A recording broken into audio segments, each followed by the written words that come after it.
people, my name's Timmy Joe, making videos about computers on the internet, and this is Quick Tech, where we take a look at tech in a really quick manner. So what's up? Let's get to it.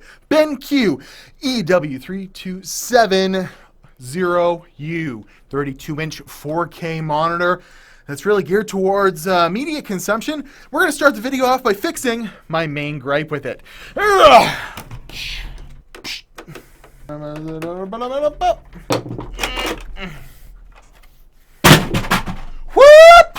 This does not belong to it.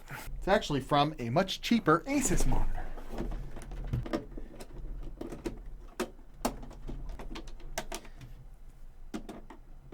Whoop! All right. Man, that's a big monitor. And much better held up now. Look at those ladies in the Lamborghinis and the McLarens. Woo! All right, so I fixed it. Basically, it comes with a pretty terrible stand that only gives you a viewing angle like this adjustment. This gives you can turn it, you can put it down really easily, up. And I'm sad at the price point. It doesn't come with a stand like this. I'm using a stand from an Asus monitor that's much cheaper, and I had to basically drill out some holes for the VESA mount to work. But it does come with a VESA mount, so at least you can put it on your own arm. But stock, I mean, it's really not nice, and it'd be hard to get it, especially considering the size of it, at the right height for matching other monitors, especially smaller monitors. But this is Quick Tech, and I'm not going to go ahead and do like a crazy review on this. If you really want a technical review, I would go head over to Phil's computer lab, where he reviewed this thing in extreme detail, doing all the performance metrics and like how he used Freesync and how he used an Xbox on it. I've just been using it for content creation for the better part of 3 weeks now, and I really like it. I mean, it's a giant 32-inch 4K display with HDR capabilities, a bunch of display ports and HDMIs. It really fits well into being on the desk here, and now that I've used this mount, I've been meaning to do that for a while now. It actually will be much nicer to adjust and get in frame and stuff like that. So, what is it? Basically, it is a VA panel. It's in the middle of being, TN, but not as good as an IPS, and certainly not as good as some of the OLED and stuff like that that have come out in the last little while. It has really good black levels, 3000 to 1 contrast ratio, and it'll do better for content creation than a TN panel, but not as good as an IPS panel for content creation. So they're really labeling as this kind of as a media consumption device. You guys are just watching these girls, aren't you? So we'll go ahead and we'll turn the sexy ladies off. It's the EW3270U video enjoyment monitor with eye care technology. It's got HDR. There's a button for simulated HDR here. There's a sensor in here that will control the white balance on the monitor, which is kind of nice. So what do you get in the box? Well, you get USB-C to USB-C cable, so you can use this with a current gen Mac or a laptop with Thunderbolt and use it as a display that way, which is really nice. Has two HDMI 2.0 inputs as well as a DisplayPort input that will allow you to get 4K 60 Hz actually through all of those channels as long as your video card supports it, which is pretty nice. And yeah, it looks like they're kind of targeting this towards the gamer slash movie enjoyer. There's HDR, there's a Spartan guy there. So I'm going to compare it to my other monitor, the Asus MG28UQ, which is a 28-inch 4K FreeSync monitor that's only 60 Hz, just like this one. And it has a TN panel, actually. And what's surprising to me is when paired side by side, I don't really notice a color difference or a color shift difference or a contrast difference. I think monitors are just getting pretty good, and as long as you spend a decent amount of money with a good name brand like Asus or BenQ, you're not going to be super disappointed. Like the brightness and stuff like that. I think it's 300 nits on this thing, somewhere around there.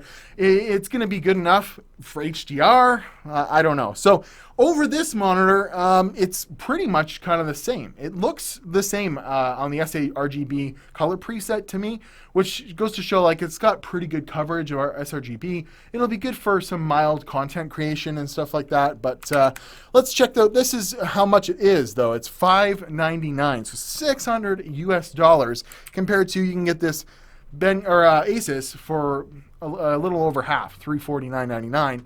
Now you're losing 4 inches in the size of it, but they kind of have the same specs otherwise, and using them side by side, I would choose either to do what I'm doing. It's not a bad deal. So moving on, you can also get this upgraded version that would be much better for content creation for only another $100, $699.99, and it comes with a proper mount.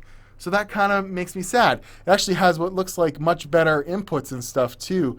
On this, like there's like a SD card slot and some weird stuff that goes with this monitor that was, you know, kind of making me think that I wish I would have went this way, but I got sent this from BenQ for review, so I didn't have a choice in the matter.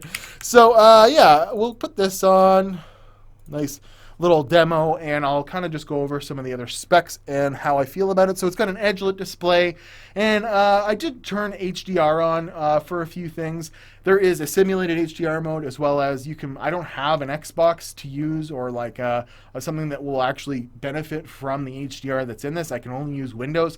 And in my experience, when you turn HDR on in games like Far Cry 5, the colors looked a little bit more interesting, I guess, or kind of weird. But then as soon as you got back into Windows, you're like, what was going on with the colors there? I just don't think HDR is ready for PC right now, which is unfortunate. You know, that's going to kind of limit the, you know, consumption of whatever. But it looks beautiful. I mean, it's a nice big monitor. You can't really complain too much.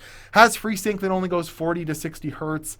I've used it with my R9 390, and it works pretty well, but you definitely still see some sort of tearing. Whether it's, you know, you're not setting it up properly, or you're pushing the settings a little bit too high and it dips below that 40 frames a second, you will see a little bit of tearing, but not the worst FreeSync implementation I've seen. So I don't know, the buttons are down here, they're not labeled, you got to kind of press them and then figure out what's going on. It comes up with an on-screen menu. You know, you want to change the input, there it is. There's USB-C, HDMI 1 and 2, and DisplayPort, and those HDMIs will carry a 60 hertz 4K signal, which is good as long as your video card supports it.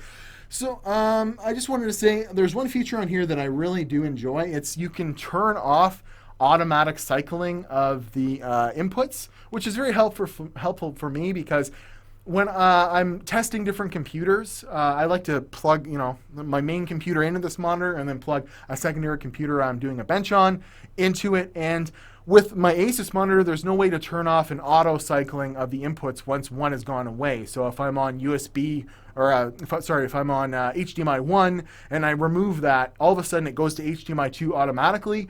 And I'd rather just stay on the input, because maybe I'm just resetting this PC or something like that. That's built in there, which was really appreciated. You know, so you can just stay on the same input while you're restarting a PC or something like that, and it's not going to cycle to the next input. That is cool. There's all kinds of blue light features and, you know, low eye strain, stuff like that. But all in all, I'm just going to tell you that I've been using it. It's a beautiful monitor for the price range and the size of it. I think it's pretty good. You could get a little bit less features and maybe not as good a content creation or a video viewing monitor for a little bit cheaper in this size, but this is a kind of good middle ground. But that this monitor here at $699, I'd love to have a look at this and see, you know, for content creation, it's got sRGB coverage. It's got, you know, it's marketed as a CAD machine. No, I don't see that the FreeSync is on this, so this would be not as good for gamers, but much better for video production and photo development, stuff like that. So I'm at Watch Timmy Joe, Instagram and Twitter. Let's look at the little baby chicks, and we'll say thank you very much to BenQ for sending this monitor over. I would highly recommend it if that's, you know, the kind of thing you're looking for. Is a monitor to watch a lot of content on, maybe not so much develop content on, but